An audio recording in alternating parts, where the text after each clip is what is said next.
Where does the minimum wage have to be for the common Jamaican to survive? Minimum wage. I mean, the minimum wage, when you think about it, it is compensation to motivate those of us with the least amount of skills, education, experience to do work, you know.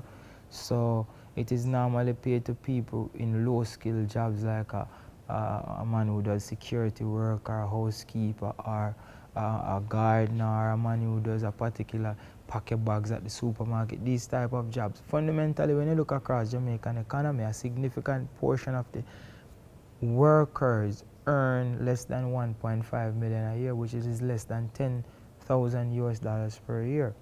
Now, when you look at this compensation and you compare it to other countries around the Caribbean, it is way below their minimum wage, which is the minimum that you need to survive. So when you talk about minimum wage, you want minimum wage to be juxtaposed against cost of living, because if cost of living is very high and the minimum wage is below cost of living, then that will force those earning an income that is below cost of living to want to do more than is necessary at their particular single job, because they now will have to be able to earn additional income. So I am an employer and I hire you, for example, to do a particular job. Now, it costs you to survive $15,000 a week, you know, because when you look at it, there are a lot of countries where people do more than one jobs.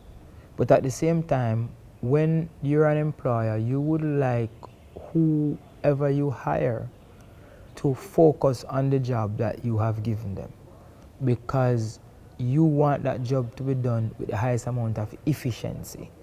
Now, if you are not paying them enough for them to be able to focus, it means that they lose focus. So they will use your work time to do somebody else's job.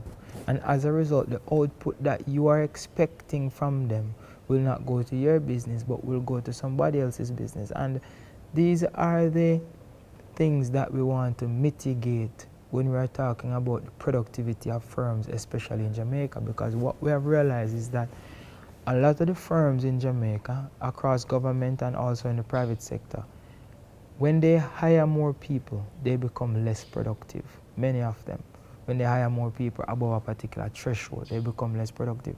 So the key is for them to be able to find this threshold and not hire above that particular threshold so that they don't waste resources. And the extra resources they use to compensate those below that threshold more, so they will participate more and become more productive naturally. For Jamaica, it takes the average person around, say, between $60,000 and $80,000 per month for them to really cover their basic needs, bills and so on and so forth.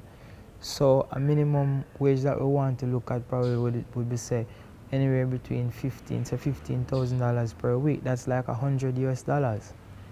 If you're looking at Jamaica, you're talking about working 7 days a week, 1, 2, 3, 4, 5, 6, 7. And we cannot establish a minimum wage of $100 US per week. That is like 100 divided by 7, I look on. Same $15, I look on $15, $16 a day. So we must be able to compensate ourselves at least $16 a day for the effort and the work that we put into what we want to accomplish. I mean, in some countries minimum wage is low and other countries minimum wage is higher.